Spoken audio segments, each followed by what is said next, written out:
नमस्कार दोस्तों। महाराष्ट्र की सियासत में एक बार फिर से उलटफेर हो गया है, भूचाल आ गया है। एनसीपी के नेता अजीत पवार अपने चाचा की पार्टी शरद पवार की पार्टी एनसीपी को तोड़कर एनडीए गठबंधन में जाके उप मुख्यमंत्री का शपथ ले चुके हैं। उनके साथ बहुत सारे विधायक मंत्री भी जाकर शपथ लिए हैं। तो ये साफ लग रहा है कि अजीत पवार अपने चाचा के साथ बगावत कर चुके हैं। तो आइए ये बताते हैं कि आखिर इन्होंने ऐसा कदम क्यों उठाया, आखिर उन्होंने ऐसा किया क्यों। तो दोस्तों, अजीत पवार बहुत पहले से एनसीपी में है, मतलब उनकी घर की ही पार्टी है और बहुत पहले से वो एनसीपी की सेवा कर रहे हैं। 5 बार वो विधायक रह चुके हैं एनसीपी के।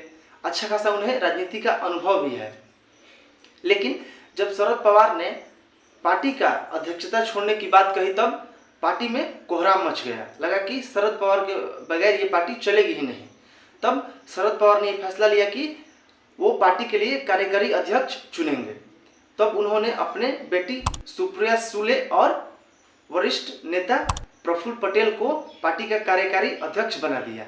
लेकिन वर्षों से पार्टी के लिए जमीनी स्तर पर मेहनत कर रहे और पार्टी को जमीनी स्तर पर मजबूत कर रहे नेता अजीत पवार को छोड़ दिए, मतलब उनको भूल गए।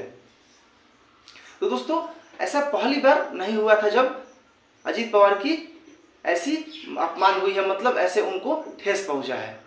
साल 2004 की बात है जब एनसीपी और कांग्रेस एक साथ मिलकर महाराष्ट्र का विधानसभा चुनाव लड़ रही थी। तब उस वक्त एनसीपी के ज़्यादा सीट थे कांग्रेस के मुकाबले।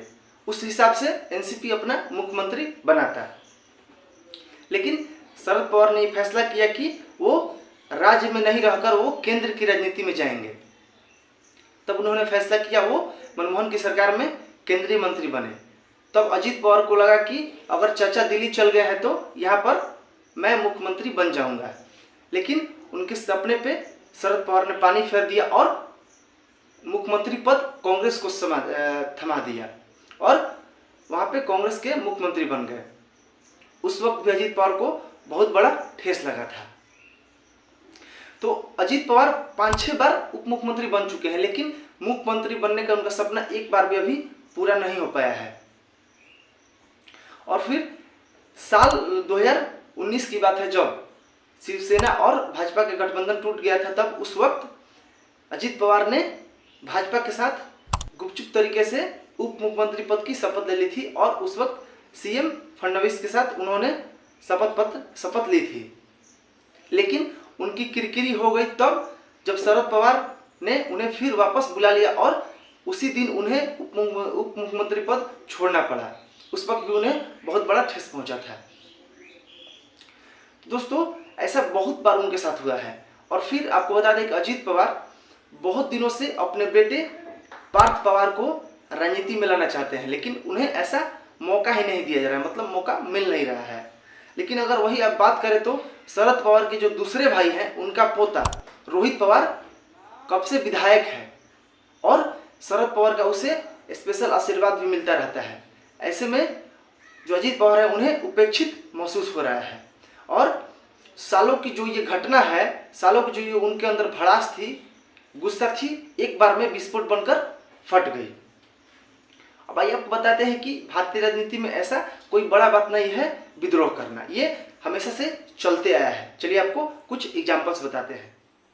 तो दोस्तों, पारिवारिक दलों में आमतौर से ऐसा देखा गया है कि जब पार्टी प्रमुख अपने बेटे बेटियों को ज़्यादा महत्व देने लगते हैं दूसरे की अपेक्षा, तब उनके सगी संबंधी उनके खिलाफ विद्रोह कर देते हैं। जैसे महाराष्ट्र में ही बाला साहब ठाकरे के भतीजे राज ठाकरे ने उनके खिलाफ विद्रोह किया था, क्योंकि जो बाला साहब ठाकरे हैं वो शिवसेना का अध्यक्ष अपने बेटे उद्धव ठाकरे को बना दिए थे। और फिर एक समय पे समाजवादी पार्टी से अलग होकर शिवपाल यादव, जो कि अखिलेश यादव के चाचा हैं, वो भी अलग राह पे चल रहे थे। उन्होंने भी एक समय पे विद्रोह किया था। और फिर आंध्र प्रदेश में टीडीपी जो पार्टी है उसमें चंद्रबाबू नायडू ने अपने ससुर एनटी रामाराव के सरकार का ही तख्ता पलट कर दिया था। और फिर ऐसे बहुत उदाहरण है, जैसे बिहार में ही पासवान परिवार में रामविलास पासवान के मरने के बाद ही उनके जो भाई हैं, उनके पशुपति पारस, उन्होंने अपने भतीजे चिराग पासवान के खिलाफ विद्रोह कर दिया और उनसे पार्टी को छीन लिया। ऐसे तमाम उदाहरण है भारतीय राजनीति में। तो कोई ये आज नई बात नहीं हुई है राजनीति में। और दोस्तों ऐसा होना भी चाहिए, क्योंकि मान लीजिए किसी को कोई पद इसलिए मिल जाए क्योंकि वो उसका बेटा है, बेटी है, और आपके मेहनत की जो वैल्यू है वो कोई ना करे और दूसरे को वो वैल्यू मिल जाए, तो ऐसा करना जरूरी है और कोई ये गलत बात नहीं है और ये नैतिक है। आप ऐसा कर सकते हैं और भारतीय राजनीति में हमेशा होता भी आया है। तो दोस्तों अगर वीडियो अच्छा लगा हो, जानकारी अच्छा लगा हो तो लाइक कर दीजिएगा, चैनल को सब्सक्राइब कर दीजिएगा। तब तक के लिए धन्यवाद।